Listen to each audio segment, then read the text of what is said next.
Welcome to the 11 Days of Global Unity Summit and are celebrating the 20th anniversary of 11 Days of Global Unity. My name is Jana Larsen, and I am the Human Resources and Deputy Director for We the World.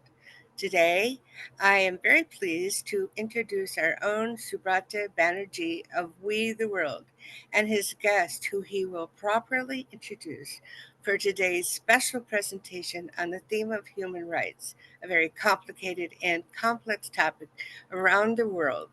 And our focus today features a dialogue which is facilitated by Subrata in India. This is part one of our two-part discussion on human rights with social development and gender specialist Subrata Banerjee. For the full 11-day schedule, you can register for free by going to 11daysofglobalunity.org. And note that 11 is a numeral. So that is 11daysofglobalunity.org. At the website, you can see replays of the recordings as well. You can also make a contribution to support We the World by going to we.net. We thank you and we gratefully appreciate your gift, no matter how small, for every gift is a gift indeed. Subrata, I now pass the presentation feather to you to introduce your esteemed guest today for part one of this very special conversation. Welcome. Thank you, Jana, for giving me this opportunity to run this program. And this is one of the most important things that we will be discussing today. As Jana told us that Purnima is our guest, and he will be speaking some very important topic on child and youth development issues. Purnima has been working for a long time, especially more than 15 years of experience she has in her credit. And she has been working especially focused on two areas, children well-being as well as youth development issues. And right now she is engaged with SOS Kinderhof International or SOS Children's Villages International, where she is working as a global advisor, youth development. And earlier, she was working as at the Asia level, Asia regional level. Right at the moment, she is working at the global level. She is handling, managing, dealing, as well as leading lots of programs of SOS Kinderhof International, which focused on mainly youth development issues.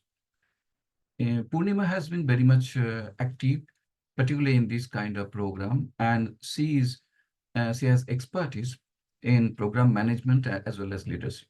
In that part, program management area, she has been doing program design, program planning, program monitoring, evaluation, as well as she is an excellent trainer and extending her all kinds of expertise, giving her all kinds of expertise, especially in the areas of training, as well as also research in the domains of youth development.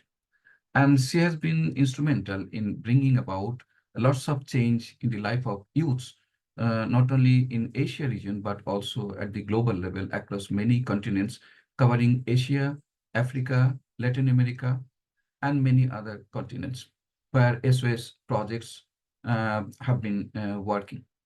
And right at the moment, as I told you that she is working with SOS Kinderhof International, and she will be speaking on her expertise, especially individual expertise, as well as she will be focused on her experiences, the global experiences that she gathered throughout her career.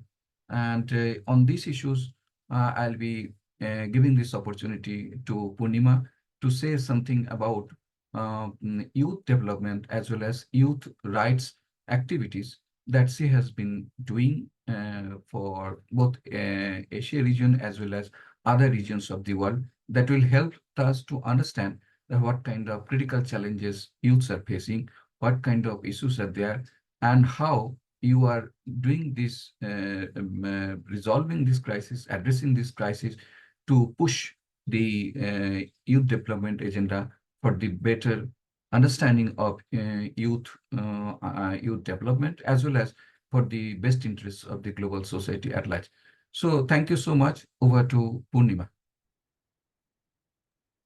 Thank you so much, Subrata, for this very warm welcome and for the introduction.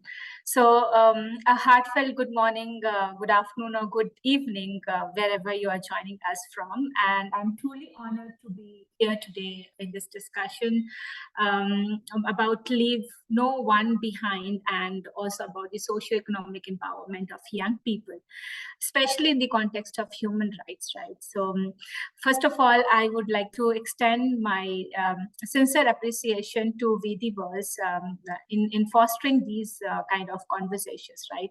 I firmly believe that it is crucial to amplify the voices of vulnerable population and on as many platforms as possible, right? Ensuring their stories are heard and their needs are addressed, right? So yeah, I think Subrata introduced me. It's been 15 years. I've been working very closely with young people, not just in India, Asia, but also recently across Africa, Latin America, etc. And as someone who has worked closely with vulnerable young people, particularly those transitioning out of alternative care, I think I have the first-hand experience in understanding how critical it is to provide young people not just opportunities but also the right support structures to help them navigate life challenges. Right? Yeah. Let me reflect with a very start with a very personal reflection. Right. So, growing up, many of us had support systems. Right. We had a family to guide us, friends to lean on, and also safety net, if something goes wrong, to fall back on, right? But just imagine if these things would not have been there in our lives. Would it have been very easy, or how things would have been to really transition into adulthood? Yeah, I think most of us were lucky enough to have those circumstances, but there are individuals who are not that lucky enough, right? So just imagine turning 18 and you're told that, okay, now you're on your own, no family to fall back on, no support, very limited resources, to build your future, etc., etc. That's the reality of millions of young people across the world. And this what motivates me every day at my work to really, improve the life outcomes of these individuals, right? Good. So I think maybe I'll start with this concept of leave no one behind. Yeah, because let's also understand what this concept talks about.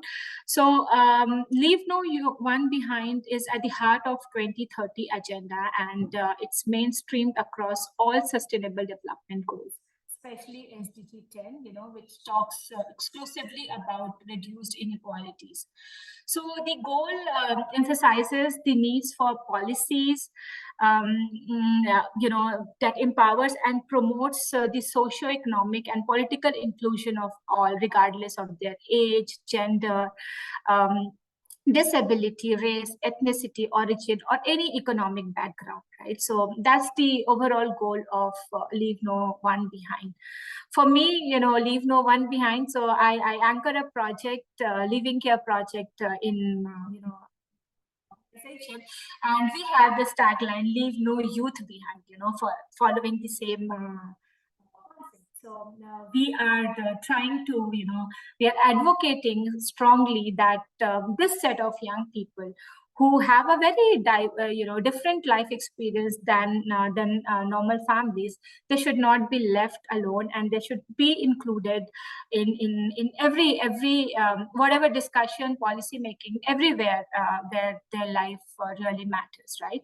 So yeah, for me, it's not just a slogan. It's like deeply personal commitment, I would say, because it's been quite long. I've been looking, understanding their challenges. Of course, there has been a lot of improvement. I won't deny that, but there's a long journey that we still have to cover, right? Yeah, so I think with the interaction of with these young people, I know the pain of exclusion, right? The barriers that prevents so many young people in realizing their dream, and not because of any technical challenges that they have, but it's just because of the background that they grew on, right? They are from. So yeah, it just this concept, it goes beyond just talking about economic inclusion. It should talk about embracing humanity in all its form, right? So yeah, we should ensure that no child or young person is left to navigate life on his own, all alone, especially the target group that I'm talking about, of course, because that's the experience. So I'll keep talking about care leavers and care experienced children and young people. So now maybe, when I talk about care leavers, there would be a question. Not everybody would know who a care leaver is, right? And it surprises me as well, especially where the community where, the area wherein I live, SOS Children's Village is one of the villages very nearby. And I get surprised when people are absolutely not aware that who are these children, what are their background, and how do they navigate through the difficulties of life when they are coming out of that alternative care. So before going deeper, let me start with some statistics, right? It's very important to understand, because evidence-based understanding or discussions really help you understand about the intensity of the situation, right? So yeah, it is estimated that around 2 to 8 million children reside in various forms of alternative care, such as orphanages, large-scale institutions, small group homes, or children's homes, right? If I talk about data in Europe and Central Asia, approximately 232 children per 100,000 children are in residential care, right? And this is the highest rate globally. Also, a report from Africa Union states estimates that 35 million children across Africa are without parental care. Now, so, when they are without parental care, of course, the only resort is that they land up in a residential care, and however, there's a limit to reside in a residential care. So once they turn 18, they are asked to leave the residential care, and often this happens that they're left without proper support or without proper preparation. Of course, the transition support, the level of support that they require often gets missing, right? So when they're out of the care after 18, having to really lead their life on their own, etc., it's not easy. And there are they face hardship, and the consequences are really very stark, right? If you talk about homelessness, unemployment, mental health issues, they struggle with all these challenges, right? In comparison to their peers who are growing in their normal family, they don't have to worry about bread and butter at the age of 18. However, these young people, they are, not just about their education or career, they are really bothered how would they really survive this particular day. So that's very painful if you understand the reality of the situation, right? And there are few, the government, of course, is responsible for they are the state children, but yes, the reality is there's a lot of challenges and gaps in terms of policy makings, which everybody has to reflect and work together.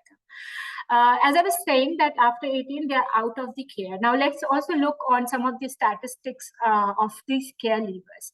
So, it is estimated that in UK, every year, approximately 11,000 young people leave alternative care. And in US, it is 23,000 young people, they come out of the foster care. Now, don't ask me the statistics of Asia and Africa, Subrata, the numbers would be really high, and unfortunately, there's no count, there's no references wherein I could have extracted the exact figure. So that's another challenge, that, we are not even bothered about maintaining database of these young people. So if they are leaving care, we are not bothered where they land up to, right? So yeah, and if we really understand these people, after within 2 years of time, they start facing homelessness. A lot of them land into criminal justice system, so on and so forth, right? And these are not mere isolated statistics, right? They are reflection of a system that fails some of the most vulnerable amongst us, right? So if you really understand this, now who is responsible, who is going to take responsibility of all these situations which these young people face, right? So I would just throw some personal reflection, and I always keep these stories in my mind, and so maybe it's a story for me, but it's a reality of a lot of young people out there. So and these are from Vietnam and Bangladesh, which I gained during my travel. So I met this caregiver in Vietnam, and he was like, he was sharing his life challenges, also how he navigated well. And he said that, he told me, like, it's not that I didn't want to succeed. It's that, it's just that I didn't know how to succeed. So they're so vulnerable, they don't need our pity, right? Or empathy. Oh, I'm sorry, I feel sorry about you. Rather, they need, some guidance, hand holding support, right? Somebody to really provide them the opportunity to participate, and to be seen as who they are, irrespective of their background. The other thing which I remember is from Bangladesh, this young person who always used to kind of, he's very proactive. And he was saying, what, Purnima, it really bothers me when the adults don't understand our challenges, right? So, for example, if I ask my caregiver that I want to do this or I want to study this, he is more bothered, and he's more pressing me of some traditional courses, things, so on and so forth. And he says that, it feels me so, I feel so irritated that, it's my life, but then I'm not able to take decision about my own life. I'm not able to participate meaningfully for my own life's decision. So, there's a huge gap. As adults also, we need to understand things have changed, trends are changing, and we really have to include young people in the decision making processes to achieve the successes that we're talking about, right? These young people, they don't really deserve stigmatization and discrimination, right? They just cannot be deprived of basic human rights like participation, inclusion, and equality, only because they grew up without parental care, right? So these are some of the reality we should really reflect upon. So yeah, I think this is some experiences that I wanted to share about from my journey, right? And to improve their life outcomes, of course, we are doing a lot. We are working with government. We are advocating for having better aftercare policies, which can support these young people beyond 18. Many countries, they do have some aftercare policies, but then I would say that they're not that strong enough, or maybe the ground implementation is not that strong. So there's a lot of gap. So of course, on our part, we are trying to build competencies or prepare them quite well, because at SOS we do provide this transition support. After 18, they just don't leave care. They have a period of 3 to 5 years to prepare properly for this transition, and they are eligible to stay in a supervised independent living kind of arrangement. And during that period, we really focus on building their skills, life skills, vocational skills, and also provide them all kind of mental health support and other support that would be essential for them to navigate out of the care, right? So of course we are taking efforts, but I'll again say it's a long journey, and we really have to work together and in collaboration and keep talking about the challenges, right? So yeah, I think this would be broadly, but I think I'd also want to reflect additionally around what do you call as the most pressing challenges that young people in general face, and that's about unemployment. right? When I talk to young people, they keep saying, right, if we are employed, if we have a proper source of income, there are other things which we can definitely, sort well. Of course, it's not that easy, but then, at least they have something to start from, right? But the reality is different, right? I was reading this report, about this World Economic Forum has recently launched this report about the status of employment, unemployment, and they stated that in 2024 the youth unemployment rate stands at 13%, with 65 million young people out of work, right? And and they say that this is the lowest in the past 15 years, right? So they were happy about it, but then 65 million young people out of work, and beyond that, one young person out of every five is in the category of NEET, which is referred as neither in education, employment, or trade. They're actually doing nothing, right? And it's also, the reality is, like, even if these young people, they're getting employed, the employment is very short term in informal sectors, and they even leave the employment very soon. So employment is one thing, retention and progression, these are the other things that we should focus on. And here the main challenge is about the skill gap, right? So whatever they're studying in school and what the skills that the job market needs, it's really different, right? And that has to be improved. So at SOS Children's Villages, we do have this program which we call Youth Can, wherein we really connect these young people with volunteers from corporate partners or other agencies, and we really focus on building the right set of skills. That's really very important.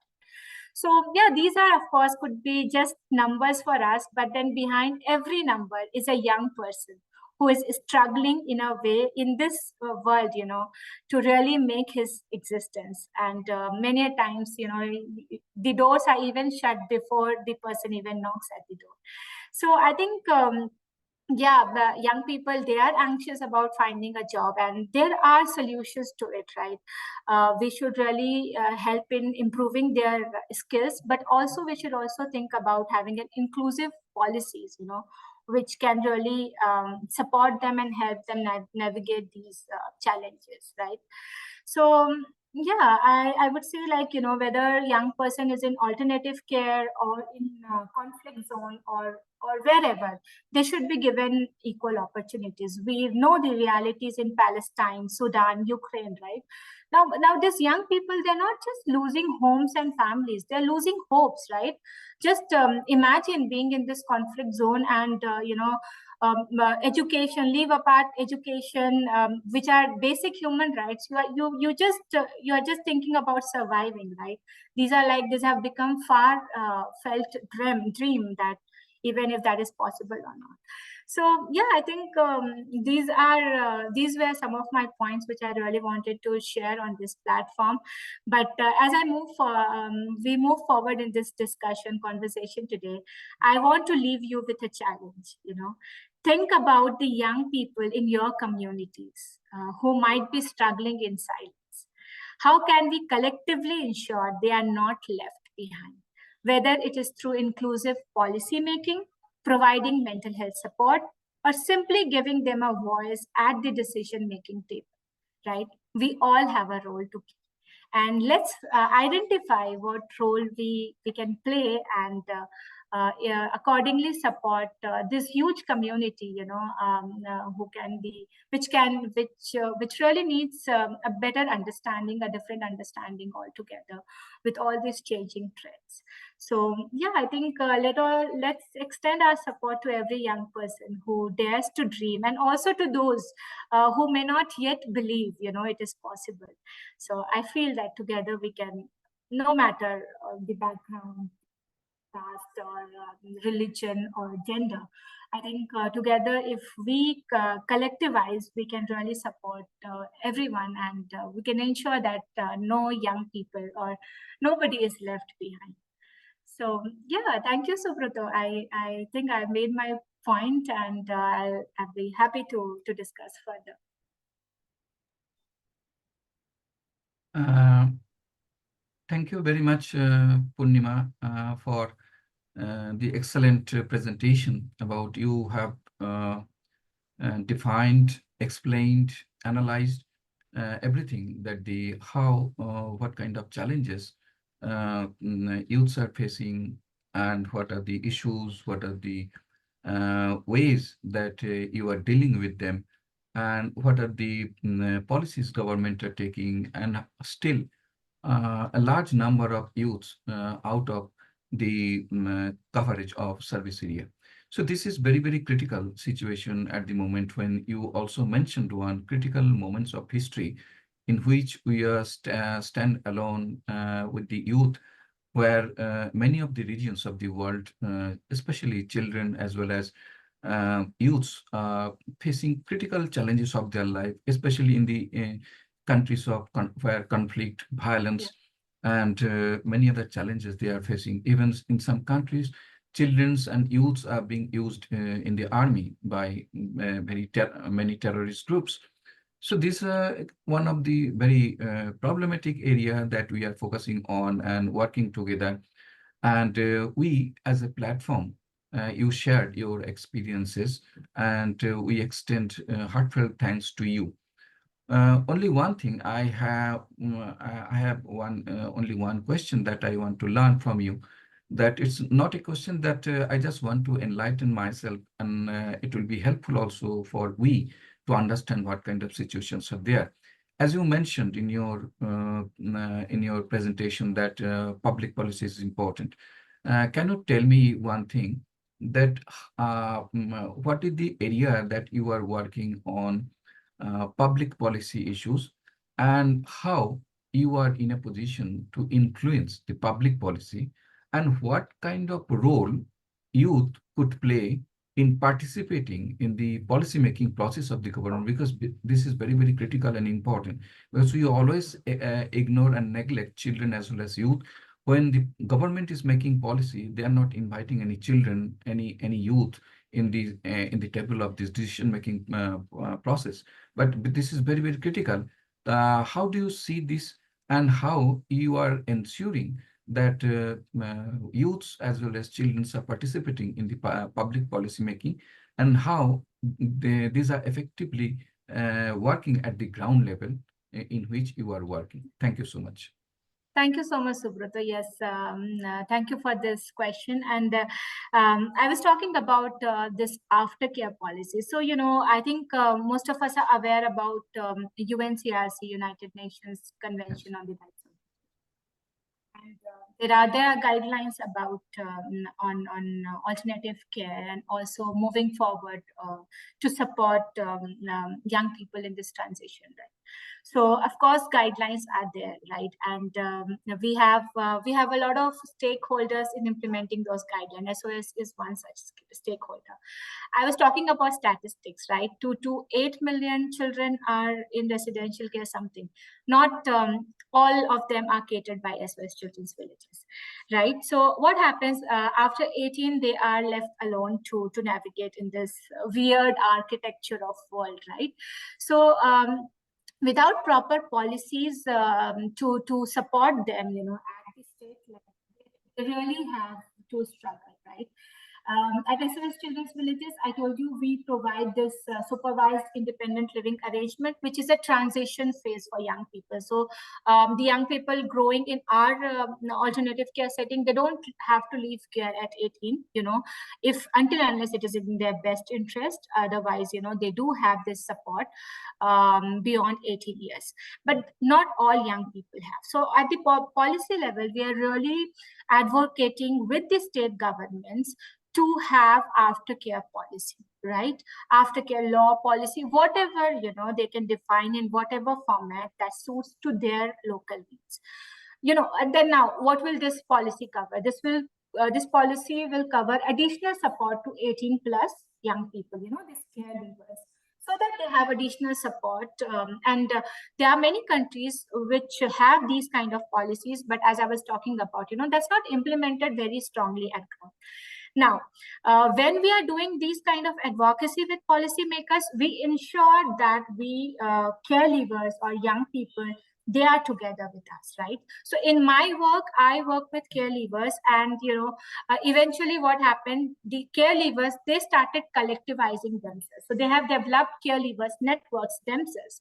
So under my project also, we supported a lot of care leavers networks that has that came up, right? So whenever we do this advocacy with government, we ensure that the members of care leavers networks are together with us. In fact, we put them at forefront. We are just the mediator, you can say. We are supporting them to reach to the policymakers, but they are at the forefront. Because things would only change when they themselves would ask for talk about their challenges, and they themselves will say that this is what they need. So they are at the forefront. They are together with us in all our advocacy efforts, right? So that's how we ensure child and youth participation. We have dedicated policy around ensuring child and youth participation in advocacy, and we definitely align to those guidelines. We have a very dedicated child and youth participation guideline, right? And all the SOS program, we ensure that we take these steps ahead, not just in their own individual development planning, but also whenever we are advocating with policymakers. That makes a real difference, right? So this is how we have been ensuring. It was about the policy. Sorry, I forgot the last question which you mentioned. Yes, you have already given all the answers, because I wanted to know that how you are making it sure that youths Yeah. are Yes. participating in the policy making process of Yes. government. This is very, Yeah. very And critical. That is, so Subrata, I'll just share two very quick examples, how their participation can really make a difference, right?